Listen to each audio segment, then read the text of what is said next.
प्रभाग क्रमांक 20 मधील सुतगिरणी परिसरात गेल्या काही दिवसांपासून अस्वच्छतेचा गंभीर प्रश्न निर्माण झाला आहे। युवा स्वाभिमान पार्टीच्या नगरसेविका सुमती ढोके यांनी या परिस्थितीवर तीव्र नाराजी व्यक्त केली आहे।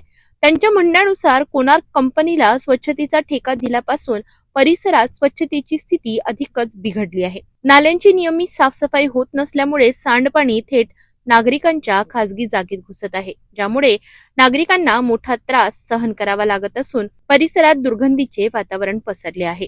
याचा थेट परिणाम नागरिकांच्या आरोग्यावर होत असल्याची भीती व्यक्त केली जात आहे। नगरसेविका सुमती ढोके यांनी प्रशासनाला आणि संबंधित कंपनीला इशारा देत स्पष्ट सांगितले आहे की जर 8 दिवसांच्या आत प्रभाग स्वच्छ करण्यात आला नाही तर त्या तीव्र आंदोलन छेडतील।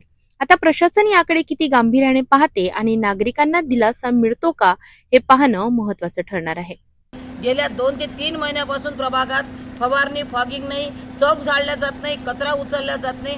अतिशय गंभीर बाब आहे आणि आजपर्यंत वारंवार सूचना देऊन स्वच्छतेबाबतीत मीटिंग घेऊनही यातून कोणीही पर्याय काढू शकलं नाही। कोणार्क कंपनी किंवा ज्या संबंधितांनी ह्या कंपनीला ठेका दिला त्यांनी याची दखल तातडीनं घ्यावी, अन्यथा 4-8 दिवसाच्या आत एवढं तीव्रतेने आंदोलन करू की आम्ही आमच्या परीने युवा स्वाभिमान पार्टीमध्ये आम्ही आमचा हक्क घेतल्याशिवाय राहणार नाही आणि माझ्या प्रभागाची प्रथमतः मला स्वच्छता पाहिजे यासाठी मी सगळ्यांना आज विनंती करतो।